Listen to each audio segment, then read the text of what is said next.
রমজান আমাদেরকে কয়েকটি জিনিস শেখায়। এখানে গুরুত্বপূর্ণ ওলেমা এবং মাশায়েখগণ আছেন। উনারা এই জিনিসটা আরো ভালোভাবে বলতে পারবেন। আমি যতটুকু আমার অবস্থান থেকে আমি দেখেছি যে রমজান আমাদেরকে বোধহয় শিখায় সংযম হতে। রমজান আমাদেরকে শিখায় কিভাবে ধৈর্যশীল হতে।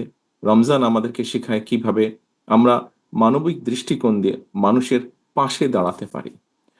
শুধু বোধহয় মানুষই নয়, আল্লাহর সৃষ্টি, প্রতিটি সৃষ্টির পাশে যাতে আমরা, যেহেতু আল্লাহ আমাদেরকে মানুষ সৃষ্টির সেরা জীব হিসাবে সৃষ্টি করেছেন, আমাদের দায়িত্ব নিশ্চয়ই প্রকৃতির যা কিছু আছে, যা যা আল্লাহর সৃষ্টি, সবই আল্লাহর সৃষ্টি। আমাদের আশেপাশে যা আমরা দেখি, যা আমরা যতটুকু জানি, সেই সৃষ্টিকে যতটুকু সম্ভব সৃষ্টির পাশে দাঁড়ানো, সেটিকে রক্ষা করা বা সেটিকে সহযোগিতা করা, সেটিকে যত্ন নেওয়া। সোজা কথা, রক্ষা আল্লাহই করবেন আল্লাহ সৃষ্টিকে, সেটিকে যত্ন নেওয়া। এটি আমাদের রমজান আমাদেরকে শেখায়। এখানে উপস্থিত সম্মানিত ওলেমা মাশায়েখগণ আছেন। একজন মুসলমান হিসাবে আমার কাছে একটি প্রশ্ন বারে বারেই ঘুরপাক খেয়েছে। আমরা দেখেছি খ্রিস্টান সম্প্রদায় সারা বিশ্বে তাদের বড়দিন একই দিনে পালন করে।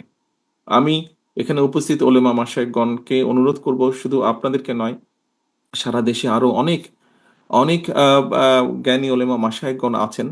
আমরা চিন্তা করে দেখতে পারি কিনা, আমরা আলোচনা করে দেখতে পারি কিনা যে বাংলাদেশের মানুষ সারা বিশ্বের মানুষের সাথে একই দিনে আমরা একসাথে রোজা এবং ঈদ পালন করতে পারি কিনা। বিজ্ঞানের যুগে এটি করা সম্ভব কিনা, কোনো উপায় আছে কিনা, এই বিষয়টি আপনাদেরকে আমি চিন্তা করার জন্য অনুরোধ করব।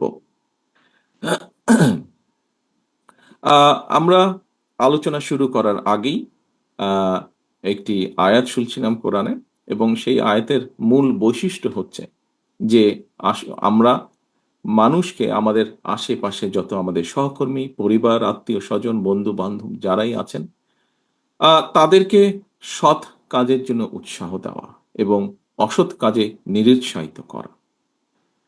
প্রিয় উপস্থিতিবৃন্দ, আমার মনে হয় এটি আমরা যদি করতে সক্ষম হই, যতটুকুই, যার যতটুকু অবস্থান থেকে যতটুকু আমরা করতে সক্ষম হই না কেন, তাহলে আমরা আমাদের যে প্রত্যাশিত সমাজ, আমাদের যে প্রত্যাশিত দেশ, এরকম একটি সমাজ এবং দেশ ধীরে ধীরে পর্যায়ক্রমিকভাবে গড়ে তুলতে সক্ষম হব।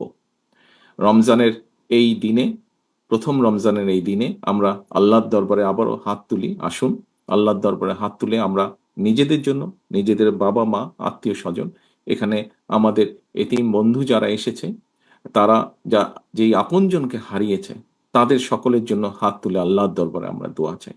আল্লাহর দরবারে আমরা দোয়া চাই আমাদের এই যে প্রিয় মাতৃভূমি, যেটি আমাদের প্রথম এবং যেটি আমাদের শেষ ঠিকানা, সেই মাতৃভূমিকে যেন আল্লাহ একটি রহমত দেন, যে রহমতের কারণে আমরা প্রতিটা মানুষ, এই দেশের প্রতিটা মানুষ যাতে শান্তিতে আমরা থাকতে পারি, সেই রহমত যাতে আল্লাহ দেন, সেই তার জন্য আমরা আল্লাহর দরবারে হাত তুলে দোয়া চাই।